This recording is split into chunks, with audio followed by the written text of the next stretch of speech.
periksa berita acara pemeriksaannya BAP-nya Dr. Amelia. Gue ya selain gedek banget sama si jaksa, gue gedek banget nih sama Prof ini nih. Karena dia tuh banyak banget bohongnya. Dia bilang Amelia itu dokter, padahal Amelia itu petugas kamar jenazah. Kemudian dia juga bilang kalau si Jessica itu datang 3 hari sebelum terjadi pertemuan di cafe Oliver. Terus dia juga bilang kalau si Jessica itu enggak pernah dites lie detector. Kemudian dia juga bilang kalau misalnya si Mirna itu, almarhum Mirna itu diotopsi. Padahal cuma diambil sampel doang. Nah, kalian hitung dah. Itu berapa banyak kebohongan yang dia sampaikan. Iya kan? Kalau kayak begini si Prof ini bisa kena pidana gak sih? Serius nanya nih. Salah satu alasan kenapa Jessica tuh gak bisa menang di persidangan 7 tahun lalu, gue yakin bukan karena materi bahan dari kasus tersebut kurang, tapi gara-gara kayak si JPU ini, jaksa penuntut ini terlalu mendominasi ruang persidangan. Lo lihat aja betapa galaknya dia. Orang mau ngomong dilarang-larang, di sela-sela. Ahli didatengin, diomel-omelin. Lo lihat gak sempet ada satu ahli yang dipanggil sama jaksa penuntut umum gitu ya. Si Bang Oto ajak ngobrol, ajak diskusi, nanya gitulah di ruang persidangan. Dia kagak mau jawab. Malah dia suruh, kalau kamu mau nanya-nanya saya, kamu bayar saya. Gitu. Aduh, gue bener-bener empet banget. Bener, gue gak mau nontonin persidangan. Lu orang nyuruh gue nontonin persidangan kagak mau. Lu lihat aja persidangannya kayak gitu. Udah jaksanya galak-galak lagi. Terus ahli yang dipanggil juga galak-galak. Dokter Jaya kena omel loh sama si jaksanya. Itu gue yakin banget tuh 7 tahun lalu tuh. Film dokumenter Netflix berjudul Ice Cold Murder Coffee and Jessica Wongso berhasil memengaruhi publik dalam melihat kembali kasus kopi sianida yang sempat ramai pada 2016 silam. Berbeda pada tahun 2016 lalu, opini publik kian bergeser dalam melihat kasus yang menewaskan Mirna Salihin tersebut. Publik mulai menyadari kejanggalan terkait kasus kopi sianida tersebut. Bahkan banyak yang meyakini bahwa Jessica Wongso tak bersalah dalam kasus ini. Fenomena ini juga dapat sorotan dari Jaksa Sandi Handika yang saat itu menangani kasus tersebut. Ia tidak menyangka pihak Netflix kembali membuka materi perkara yang sudah diinkar. Padahal di awal Netflix meminta izin syuting dan wawancara kepada kejaksaan, bukan seperti yang ada dalam film tersebut. Yang kami bayangkan dari film ini awalnya adalah gambaran seputar persidangan, karena itulah yang ditawarkan oleh Netflix. Bukan materinya, kata Sandi Handika dari kanal YouTube Denny Sumargo pada Kamis 12 Oktober.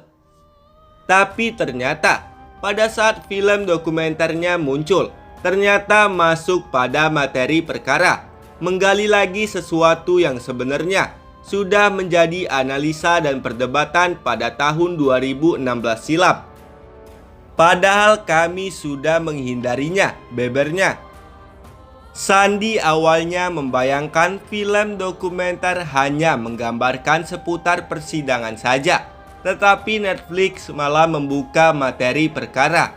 Padahal sebelumnya, lanjut Sandi, pihak Netflix tidak mengetahui jalannya persidangan yang 2016 lalu.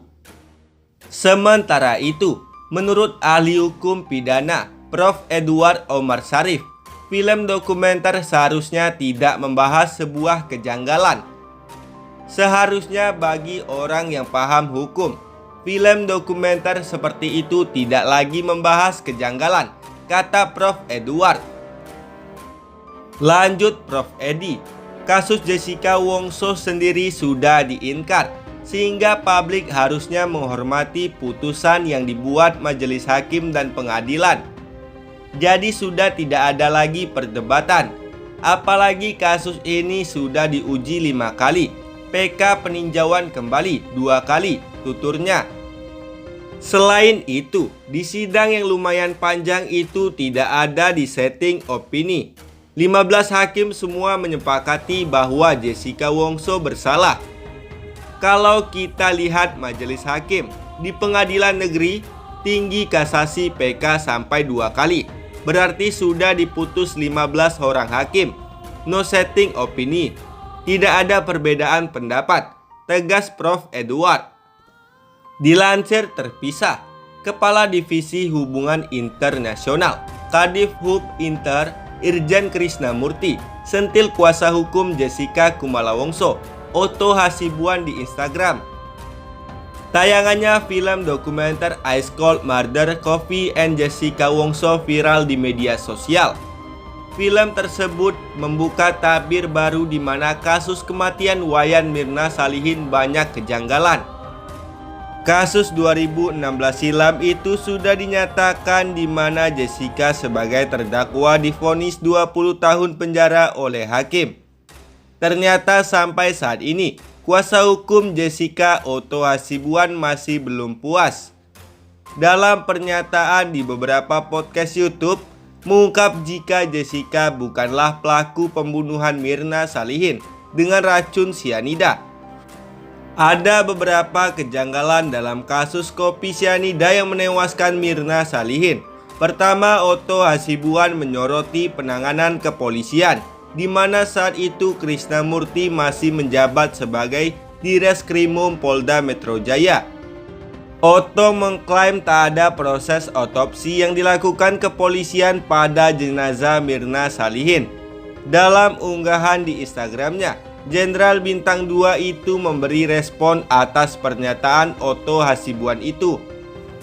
Krisnamurti membantah jika jasad Mirna Salihin tidak diotopsi. Sebaliknya terdapat hasil otopsi yang melibatkan ahli kedokteran forensik secara resmi. Krisnamurti mengatakan, sejatinya jika pihak Jessica mau menghadirkan ahli forensik tandingan sebenarnya sah saja. Siapa bilang tidak ada otopsi? Hasil otopsi disebut fair dan selanjutnya dikuatkan oleh ahli kedokteran forensik resmi. Bahwa pihak sana menghadirkan ahli forensik tandingan itu adalah sah-sah saja, ungkapnya pada Rabu 11 Oktober 2023. Krisnamurti minta Otto Hasibuan tak memanfaatkan kondisi. Tak berhenti di situ, Krisnamurti juga menyinggung Otto Hasibuan yang ingin mengajukan PK. Pihak Jessica Wongso itu mengklaim ingin mengungkap kebenaran dan keadilan. Irjen Krisnamurti memperingatkan agar Otto Hasibuan tidak menggunakan kasus ini sebagai arena baru. Krisna menyebut upaya Otto Hasibuan untuk mengajukan PK tak lain hanya untuk menjaga kredibilitas yang sempat kalah di pengadilan. Pengacara adalah orang hebat, orang pintar, namun kalau arena sistem peradilan pidana Anda belum mampu sepenuhnya bisa menang sesuai harapan. Jangan gunakan arena lain yang tujuannya untuk menjaga kredibilitas Anda sebagai pengacara, ujar Krisnamurti.